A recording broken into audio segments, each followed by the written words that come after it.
Bueno, pues gracias por seguir ahí. Les habíamos dicho que no se fueran.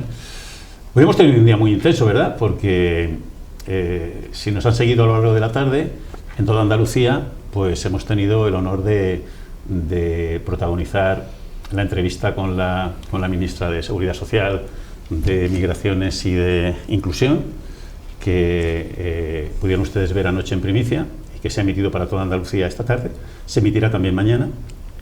Y además de nuestra tertulia, les habíamos dicho que no se fueran a la cama, porque saben ustedes que siempre antes de acostarse, siempre les proponemos que inviten a su mesa de camilla o a su sofá a algún invitado, alguna invitada, que les proponemos para contarles cosas muy interesantes de esta ciudad.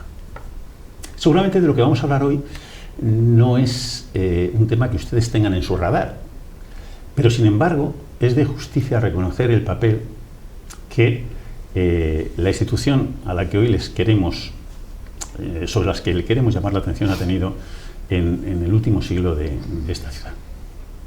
Estamos hablando del Ateneo. Los Ateneos, saben ustedes, que siempre han sido unos espacios de libertad, de promoción de la cultura, de inclusión, de convivencia, algo de lo que no andamos muy sobrados a día de hoy. Y en Granada, por si no lo sabían, tenemos un Ateneo. No solo tenemos un Ateneo, sino que lo tenemos desde hace un siglo, porque este año 25 se cumple su centenario, aunque nos van a explicar nuestras invitadas, sus invitadas de esta noche, que incluso hay una etapa anterior. Los Ateneos son, yo me atrevería a decir que una especie, lo han sido, en peligro de extinción, y a la que deberíamos prestar especial cariño.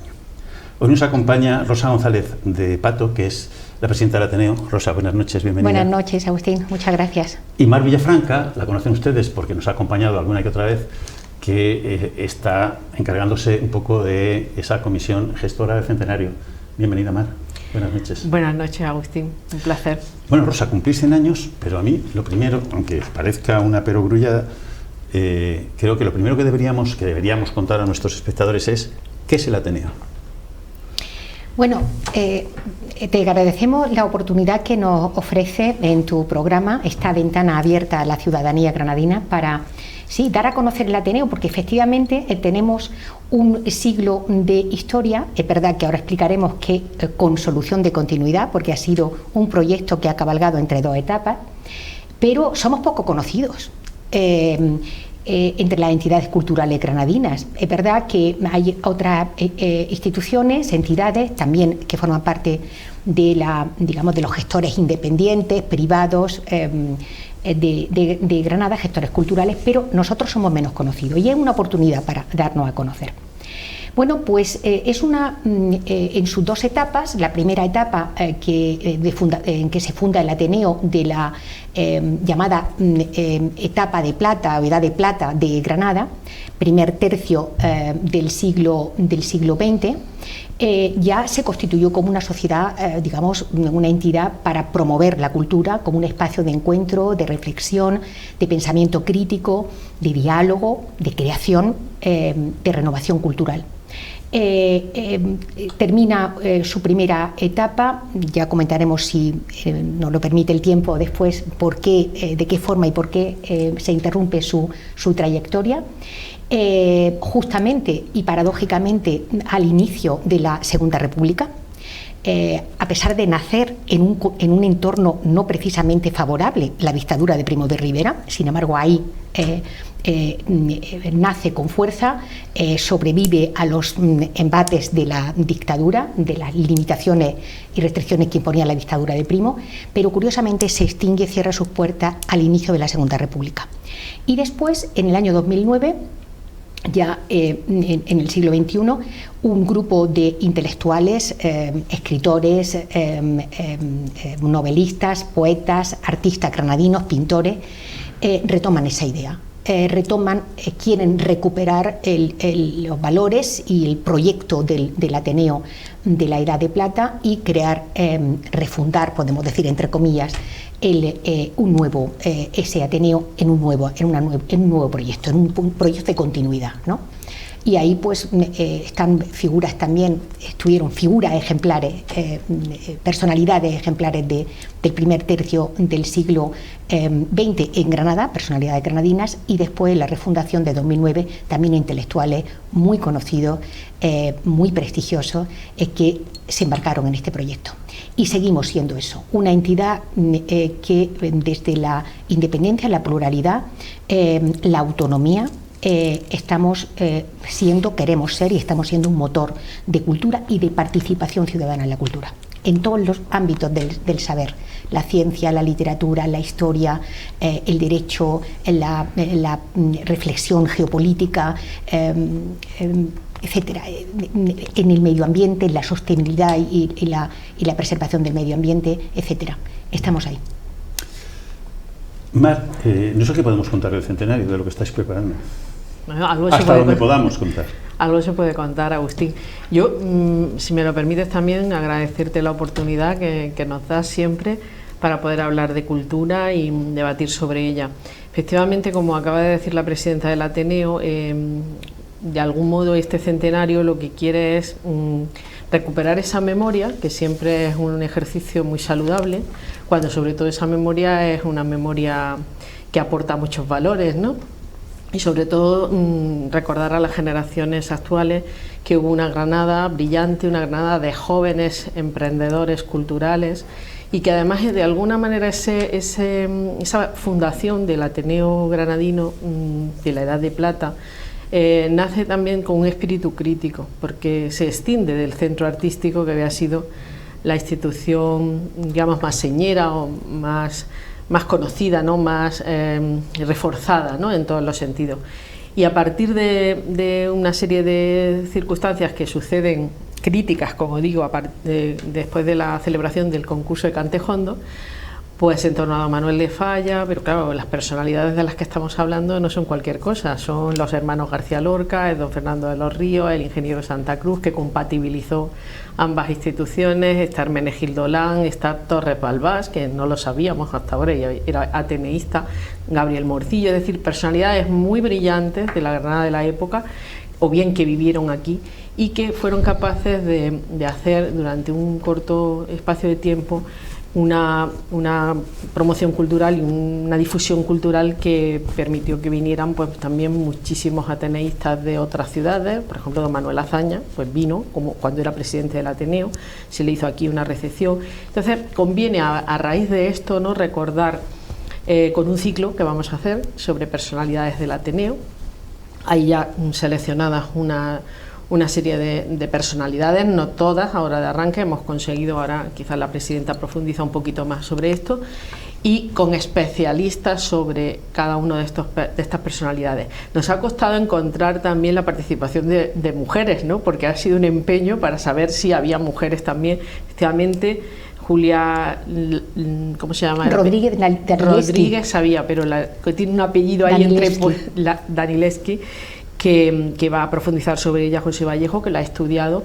Y luego también vamos a contar fuera de programa, ya en el mes de marzo, porque la programación se va a extender desde octubre hasta aproximadamente marzo, una conferencia también sobre la participación de la mujer en la cultura, ¿no?, durante este primer tercio del siglo, no solamente en el contexto del Ateneo, sino también otras iniciativas.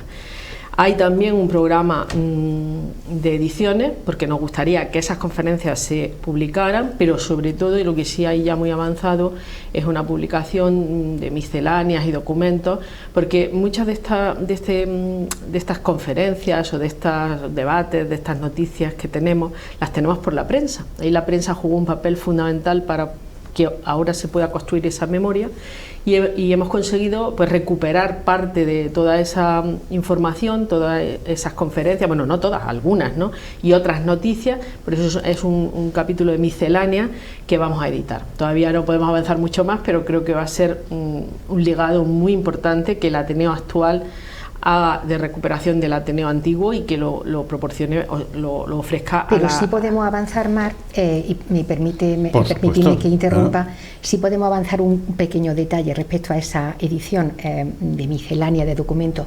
Gran parte de esos documentos son inéditos. y por tanto no va a ser solamente una obra, una publicación recordatorio en conmemoración del centenario, sino digamos una herramienta de referencia para investigadores que quieran seguir tirando del hilo de lo que representó el Ateneo en la Edad de Plata de Granada y cuál ha sido su evolución y su transformación ya en el siglo XXI.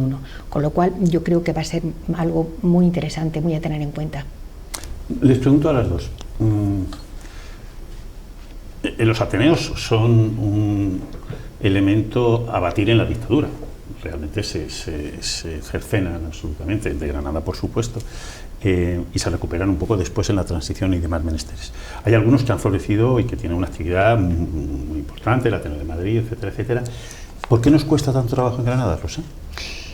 En nuestro caso, el Ateneo de Granada no siguió esa trayectoria. Como te he comentado antes, nuestro Ateneo nace en plena dictadura de Primo de Rivera, por tanto en un ambiente, en un contexto no precisamente favorable a un espacio abierto, plural, crítico, de reflexión y de renovación cultural. Y sobrevive precisamente Agustín en esa etapa, en esa primera etapa de nacimiento, a los intentos a dos, al menos que tenemos documentados, dos intentos de gobernadores civiles, del gobierno civil de la etapa en 1926-27, a cierres, digamos, por orden gubernativa. Resurge a pesar de eso, es decir, sobrevive a esos intentos y sigue funcionando. Y curiosamente, nuestro Ateneo de la Edad de Plata cierra sus puertas después de un periodo de aletargamiento, de adormecimiento de su actividad, justo al inicio de la Segunda República. Creemos conocer la razón de que eso ocurriera así, y es que gran parte de las personalidades que dinamizaban, que gestionaban el Ateneo histórico, fueron promovidos a ocupar cargos relevantes en el gobierno de la República, en el gobierno provisional de Azaña y en gobiernos posteriores. Quizá por esa razón, ese fichaje, entre comillas, de personalidades fundadoras y gestoras del Ateneo, miembros de su junta directiva, hacia Madrid, hacia tareas de relevancia política, hizo que el Ateneo de Granada se aletargara. En el franquismo no existió, es decir, no renació, por supuesto, tampoco era un contexto sombrío, no favorable a eso, y, como te digo, vuelve a resurgir, vuelve a retomarse ese proyecto ya en el 2009, pasada la transición, y, por tanto, completamente consolidada la democracia en España. 2009. Bueno, el Ateneo de Granada cuenta con una nómina ilustrísima de socios. Sin embargo, uno tiene una sensación más de que las cosas tan sumamente interesantes que hace el Ateneo no acaban de llegar a la gente. ¿Por qué? Bueno, os pregunto a las dos, ¿eh? A ver, yo creo que quizás lo que no se publica parece que no existe, ¿no?, en el mundo de la comunicación.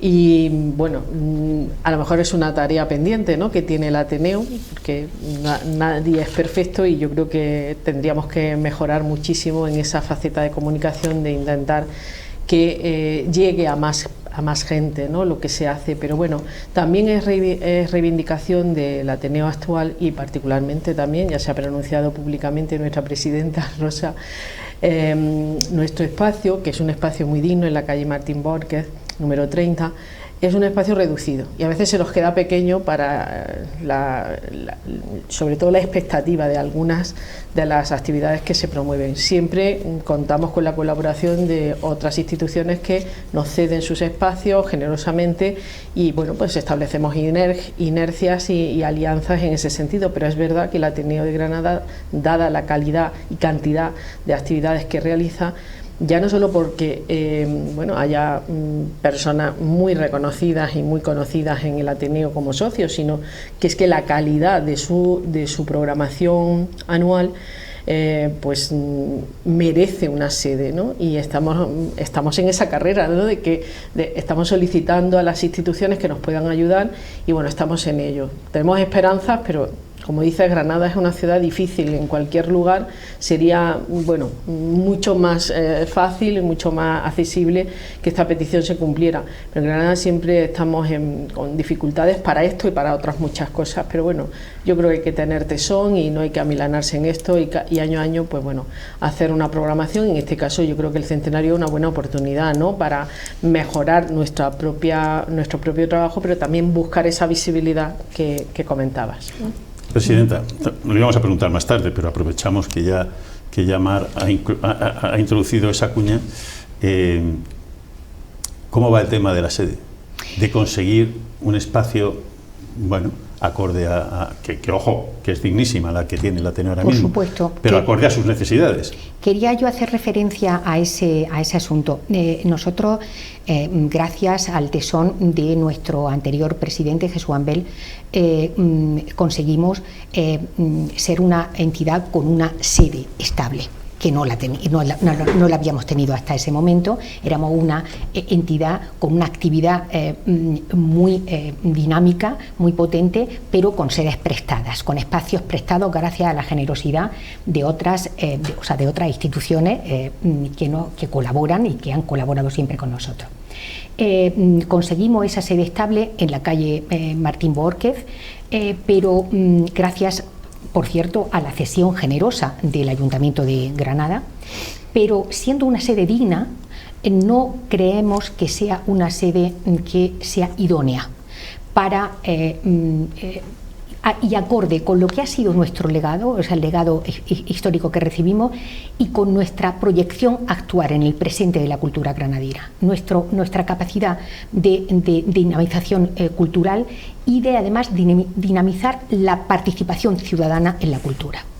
Creemos que podemos aspirar y esperamos que tener eco, que esa petición tenga eco en nuestras instituciones, en nuestras administraciones culturales, para tener una sede más acorde con lo que hemos comentado: historia, presente y proyección de futuro. En ese sentido, yo no creo que nuestras administraciones sean sordas. Nosotros, yo tengo que decir, tengo el honor y la responsabilidad de presidir la Junta Directiva del Ateneo, pero en la anterior Junta Directiva fui vicepresidenta y soy consciente y valoro el apoyo que hemos recibido institucional. El Ayuntamiento de Granada, la Junta de Andalucía a través del Centro Andaluz de las Letras, la Diputación de Granada, han apoyado muchos de nuestros proyectos generosamente, pero nos queda ese plus, el plus de una sede que es nuestra, creo, legítima aspiración y que creo que puede hacerse coincidir felizmente y de forma afortunada con la celebración de nuestro centenario. En cuanto a la visibilidad que antes comentaba Agustín y que también precisaba Mar, las razones, pues yo creo que también influye el hecho de que tenemos que abrirnos más. Activamos mucho, promovemos mucho la participación ciudadana, pero nos queda todavía llegar a la población, al sector joven, a la gente joven. Todavía no ha llegado al Ateneo y tenemos que abrir nuevos espacios temáticos y formatos que atraigan a ese sector joven con temas relativos a la cultura, a la ciencia, a la innovación que se hace en Granada, al arte, que sean atractivos para ellos. Eso creo que también puede ser un elemento en el que tenemos todavía que trabajar. Estamos trabajando, pero vamos a seguir trabajando. ¿Cómo se hace eso, Mar? Bueno, yo quería añadir también que, por supuesto, que uno de nuestros principales objetivos es el poder conseguir esa sede, porque da estabilidad, da visibilidad, da coherencia, da consistencia y da proyección. Entonces, esto es muy importante. Pero yo también, en fin, como me has presentado antes, que he sido muchas cosas, yo me considero sobre todo una investigadora, una historiadora del arte, pero también creo que puedo aportar visiones, ¿no?, más innovadoras en la gestión cultural. Y yo, por ejemplo, creo mucho cuando una institución como el Ateneo tiene buenas ideas y es capaz de desarrollarlas con otros agentes, no solamente de un modo aislado. Y quería poner pues, en valor no solo Poesía en el Jardín, que ya lleva la 15 edición, decimoquinta edición, que se ha hecho pues, en la Casa de los Tiros y se ha hecho ahora en el Cuarto Real de Santo Domingo con un éxito de participación y de público impresionante. Pero es que también hay otros ciclos que tienen también muchísimo interés. Podemos hablar de muchos, pero yo voy a hablar de uno que fue una auténtica sorpresa y una auténtica satisfacción también para quienes lo promovimos y quienes también lo respaldamos, ¿no? Que fue con la subdelegación del Gobierno, ¿no? Con José Antonio Montilla, que decidió abrir en la subdelegación del Gobierno un espacio como muy introvertido, muy cerrado y que casi nadie lo conocía de verdad, porque todo el mundo va allí a hacer papeles y entra por el lateral al registro, y fue un éxito de público, ¿no? Profundizar sobre la operación de la Gran Vía, la historia de ese momento, que bueno, algunas personalidades de las que se hablaron pues también tuvieron que ver en su momento con el Ateneo, profundizar en esa historia urbana, en esa parte de la historia de Granada, en ese edificio, en su arquitectura, en las familias, ¿no? Que promovieron la única operación, digamos, brillante de contenido económico, ¿no? Que vivió Granada. Entonces fue un éxito de público, había colas para poder entrar.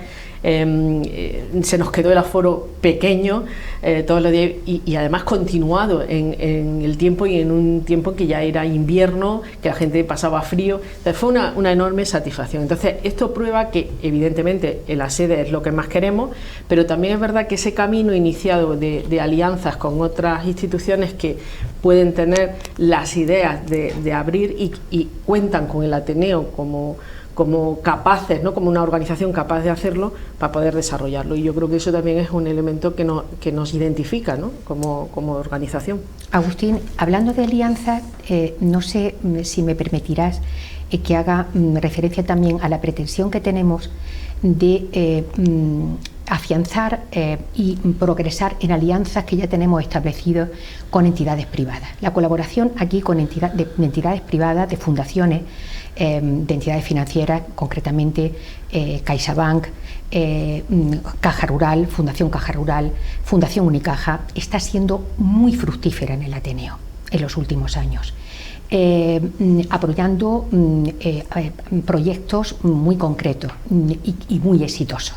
CaixaBank está apoyando desde hace ya 4 o 5 años el proyecto del aula de mayores, que es como una especie de universidad en pequeño, como una universidad de mayores en el Ateneo. La Fundación Caja Rural está apoyando ciclos de educación a debates sobre educación, sobre también extensión provincial del Ateneo, la proyección del Ateneo fuera de la capital, en la provincia, para hacer accesible la cultura a nuestros pueblos. Y también la Fundación Unicaja, permíteme que insista en esto, aunque te robe un poco de tiempo. No, además queremos poner en valor esos gestos. La Fundación Unicaja está siendo absolutamente ejemplar en los apoyos a proyectos culturales en Granada. Correcto, sí. Y Unicaja en concreto, fíjate que era la tercera pata que me faltaba de los apoyos de entidades externas, entidades privadas. Nos está apoyando en un proyecto precioso que me alegra mucho poder compartir con nuestra audiencia esta noche. Es los premios de investigación o a jóvenes investigadores que convocamos de forma conjunta el Ateneo y que patrocina realmente la Fundación Unicaja. Es un premio que tiene, estamos en la 5ª edición de los premios a jóvenes investigadores, con la idea de impulsar en la investigación en esas primeras etapas, ¿no?, en que se comienza la carrera investigadora, en una carrera que, como tú bien sabes, no es fácil, ni muchísimo menos. En la universidad española es complicada, y tiene 3 categorías dedicadas a diferentes ámbitos, a diferentes ámbitos del saber. Una categoría es para premio a la creación artística, otra categoría es para literatura, historia y humanidades en general, y la tercera categoría para trabajos de investigación en el ámbito de las ciencias técnicas y experimentales. Están dotados, tienen una buena dotación gracias al patrocinio de Unicaja, 2.000 euros cada categoría. y con la digamos ventaja de que a través de la concesión de estos premios se visibiliza el trabajo de estos jóvenes investigadores. Queremos divulgar mucho esa oferta que hace el Ateneo, esa oportunidad que ofrece el Ateneo, y estimular a nuestros jóvenes investigadores para que presenten sus candidaturas. No quiero dejar pasar la oportunidad, porque habéis aludido a Poesía en el Jardín, que es uno de las ofertas más singulares y más espectaculares que se puede tener en este final de verano. Estamos a miércoles, estamos en vísperas de una nueva entrega de Poesía en el Jardín, que además tiene una programación este año que me parece espectacular. No sé cuál de las dos quiere contárnoslo. Rosa. Bueno, la empezamos el jueves, son los 4 jueves. Por eso digo, estamos en el Ecuador casi. La inauguración, el acto inaugural fue el pasado jueves día 4, con una preciosísima conjunción de poesía y de música. Ya sabes que el formato de ese ciclo es conjunción de música y poesía. Grandes poetas con acompañamiento musical, y bueno, el jueves pasado inauguramos con Marta Sanz y con el clarinetista Israel Matesán. Este jueves proseguimos con, entre otros, no me he traído la chuleta, pero creo que está Alfonso Salazar, que bueno, suficientemente conocido en Granada, coordinador de la Feria del Libro de Granada, colaborador de esta casa. También ha hecho ya muchas incursiones en la narrativa. Estuvimos hace poco tiempo en la presentación de su última novela, pero también tiene esa faceta poética, y está acompañado, tiene un acompañamiento musical también muy sugerente, porque entre otros músicos va a acompañarle el próximo jueves, mañana concretamente, Juan Pinilla, otro colaborador de esta casa, y que nos va a deleitar de nuevo con sus maravillosas digamos composiciones y sus versiones digamos que tanta garra y tanto mensaje tienen, y también acompañan a la poesía. Son también sus canciones y sus textos muy poéticos. Saben ustedes que Mar Villafranca ha sido directora del Patronato de la Alhambra, sin duda alguna uno de los cargos más espectaculares y más yo creo que satisfactorios y comprometidos que se puede tener para alguien que se dedica al mundo de la cultura. Su compromiso con el Ateneo señala un poco también, de alguna manera, el nivel de excelencia que tiene el Ateneo en su oferta a Granada. Mar, en este tiempo a mí me gustaría saber, de alguna manera, cómo os planteáis responder a los retos sociales y culturales que tenemos ahora mismo, porque Granada es una ciudad de una enorme oferta cultural, etcétera, etcétera, pero eso también hay que sistematizarlo de alguna forma, ¿no? Bueno, pues sí, la verdad, gracias por tus palabras. Yo estoy en una fase de mi vida que siempre digo que cuando te han dado mucho, pues tú también tienes esa obligación de dar, y estoy pues como colaborando, ¿no? De una manera muy, como a mí me apetece, ¿no? Que es con total libertad y con la capacidad, ¿no? Que también de reconocimiento que tengo entre mis compañeros, ¿no?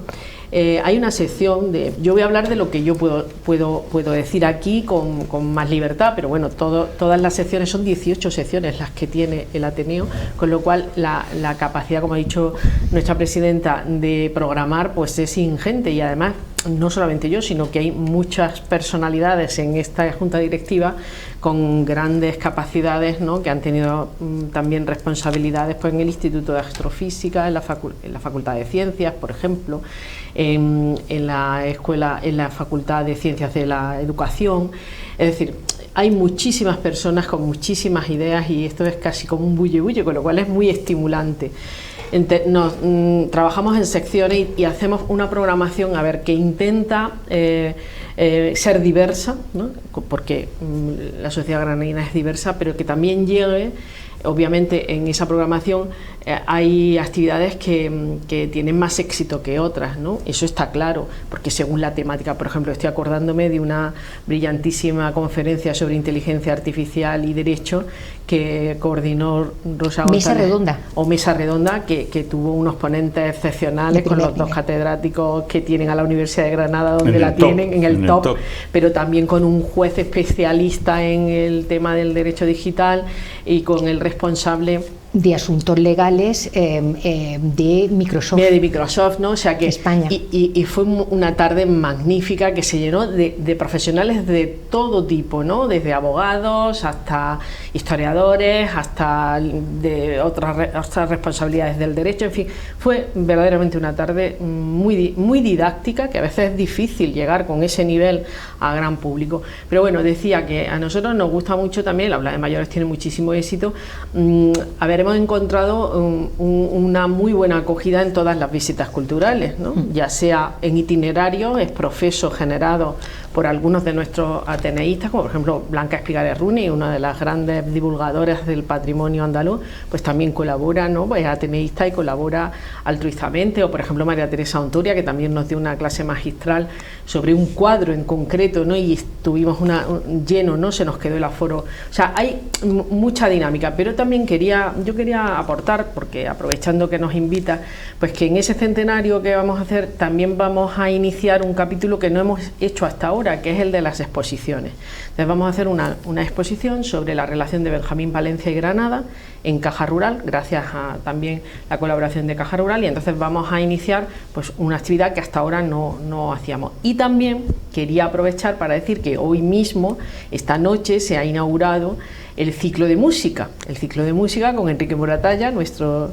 responsable, nuestro vocal. Que por eso no ha estado hoy en la tertulia, ya se lo advertimos. Efectivamente. Porque estaba en los preparativos de este evento. Y entonces pues arrancamos con un concierto de una profesora del Conservatorio de Música, Margarita Domínguez, que nos presenta su trabajo, su primer trabajo, pero de una calidad externa, que ya lo ha presentado en el Ateneo de Madrid, en el de Málaga y en otra serie de lugares, y que hemos querido invitarla en el Palacio de Santa Paula. Así que, bueno, creo que tenemos todavía esas expectativas y ese camino que queremos de innovación, ¿no? Y de ir sumando y ampliando nuestro trabajo.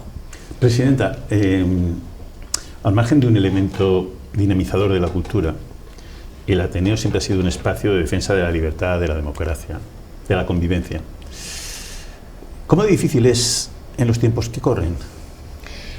A nosotros no nos resulta difícil. Nosotros tenemos la impresión de que el Ateneo es un lugar, es un espacio de diálogo respetuoso, de pluralidad entre diversos ideológicamente, entre la diversidad y la pluralidad ideológica. Es decir, hay tanto respeto para hablar desde la discrepancia, desde el consenso, pero también desde la discrepancia, y notamos y percibimos la posibilidad de que esa reflexión, esos foros de encuentro, contribuyan, y cómo contribuyen, lo estamos viendo, contribuyen a crear acuerdos, a crear consenso. Creo que es un espacio de diálogo, un ejemplo a seguir. Creo que por otro ámbito de la política, etcétera, donde ese diálogo, esos consensos son mucho más complicados de conseguir. El Ateneo yo creo que puede ser una referencia en ese sentido.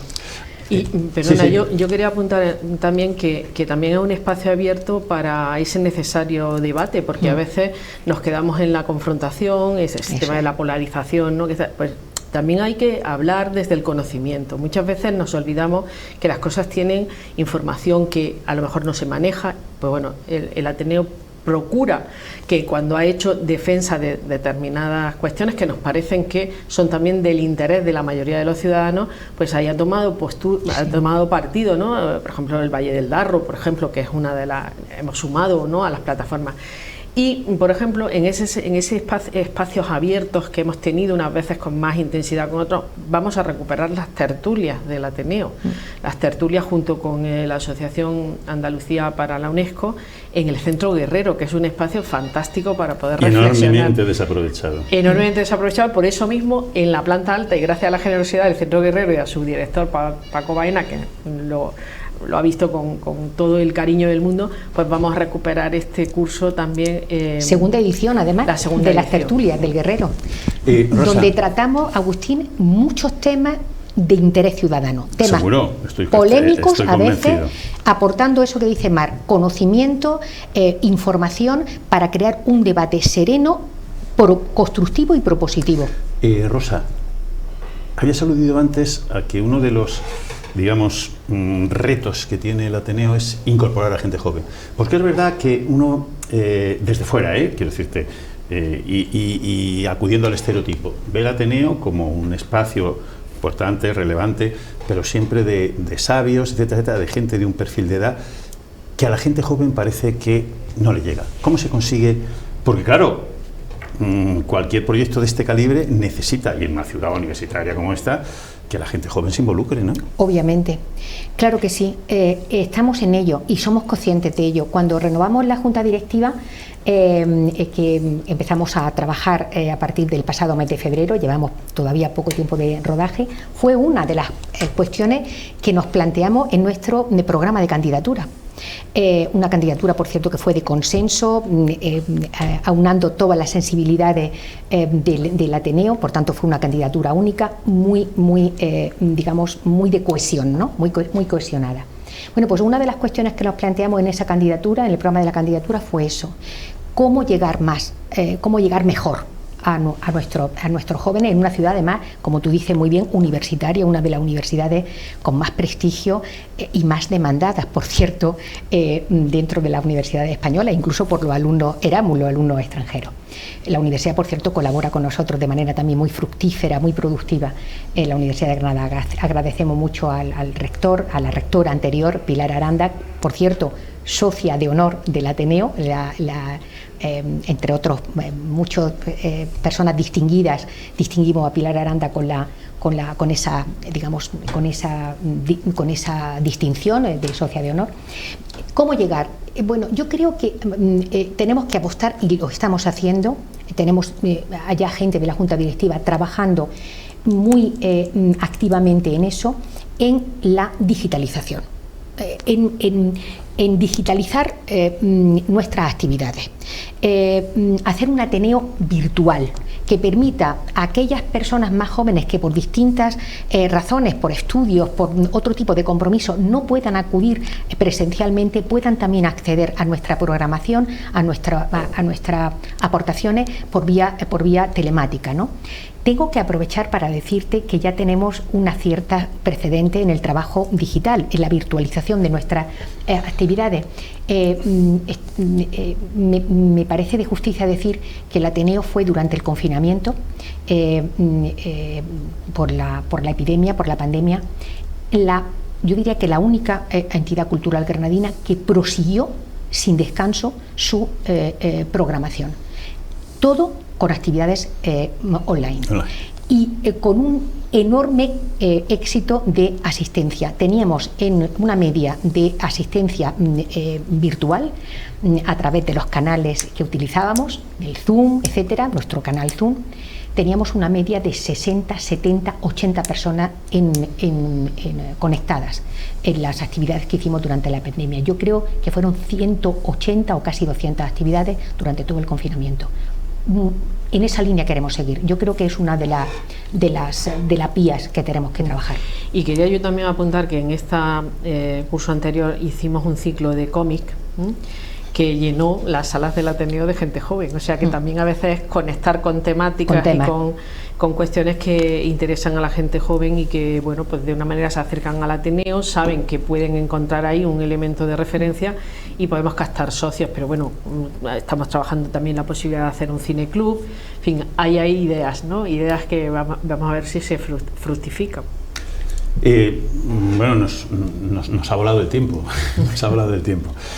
Bueno, yo me voy a atrever a proponer a la presidenta, a Rosa Llamar, que, bueno, esta casa está dispuesta a convertirse en un colaborador fiel del Ateneo.